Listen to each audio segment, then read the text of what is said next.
there was an issue many of us here took an interest in. It was the disposition of the Sullivan Courthouse. I see Peter, I see a lot of you here where we organized on that. And I started organizing people, we took a position, and I met Jivan doing that. And I remember one day, I had gone to City Hall to talk about it.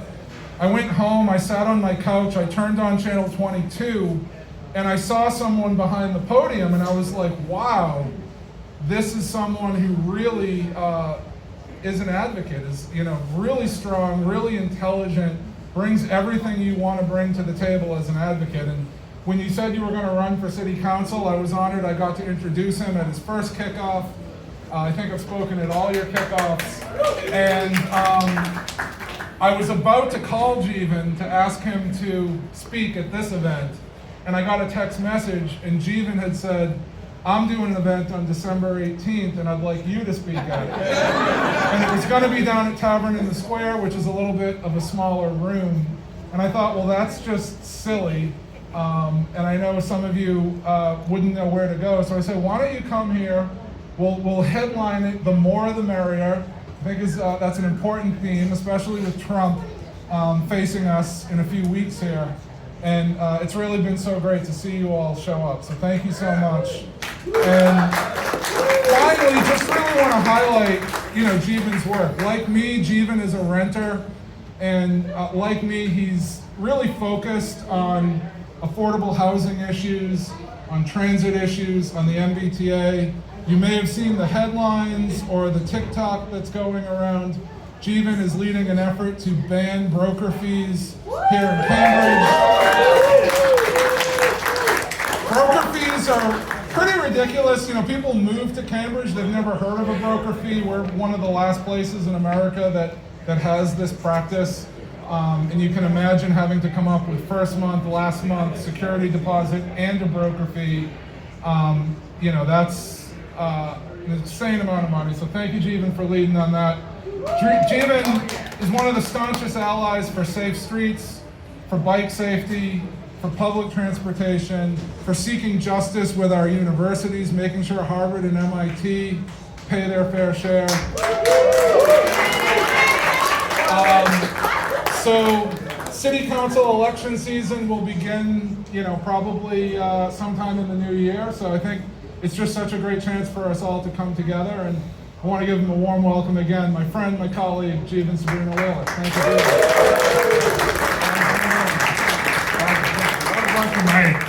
Thank you so much. It's really great to be here with you all this evening after what's really been a crazy year, crazy 2024, particularly in these past couple months since the election in November. We had some great results here at the state level with ballot questions, including Yes on 2. I know there's a lot of folks who did work on that and in the MCAS. But that election as a whole was really challenging, and have had a lot of conversations since then about what the next 4 years are going to look like.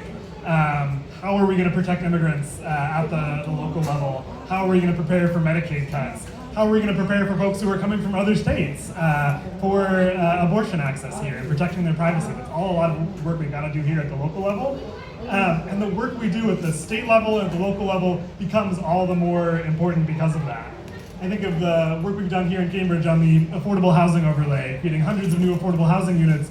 As folks are, not welcome in other states, they will have a place here. It's been great to see Cambridge embrace that. I think about the work we've done around climate, trying to use funding from the Inflation Reduction Act to put solar panels on the new Tobin School, to try to add heat pumps in local buildings. I think of the work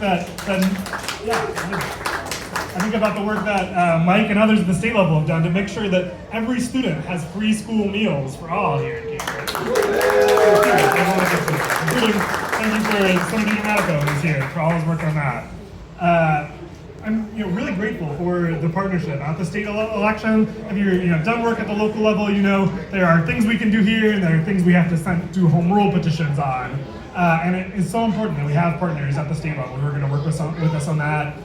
Mike talked a little bit about the broker's fee. We're going to have a committee meeting on that early in the new year, and we're going to work with the state to make sure we ban it, not just here in Cambridge, but ban broker's fees across the state of Massachusetts. I want to give a shout out to Bonnie, who's in the crowd, who put the TikTok together that a bunch of folks have seen. It's great to get attention to that. It's going to help us get this passed. Other piece I've worked on with Mike or that I'm excited to work with him on continuing is things like public election financing. If you go to a place like New Haven or New York, small dollar donations, you give $5, $10, they will match it 2 to 1, 8 to 1. It means that folks like us don't have to spend so much time fundraising, doing call time. We can spend more time actually doing constituent work. And that's something Mike and I have talked about doing a state bill around. It would be great to have that here. So that it changes the amount of folks who can run for city council, run for state rep. It's super common in other places, but we don't have it in Massachusetts yet. And so I'm just want to finish by grateful for all of you who've been a part of all these working for safe streets, working for affordable housing, working on climate advocacy. Because without that at the local level, without that at the state level, none of this would be possible. It's one thing to be a legislator and to try to negotiate things with his colleagues. It's another thing when you have a movement behind you of folks who are going to show up and do the work, calling, knocking doors, being in at the state house, talking with folks as they're coming out, showing up to City Hall and giving public comment. And we could not do it without all of you all. So thank you so much for being here tonight, but also for all the work you do day in and day out. We cannot do this without you. We've got QR codes here to donate when we have public election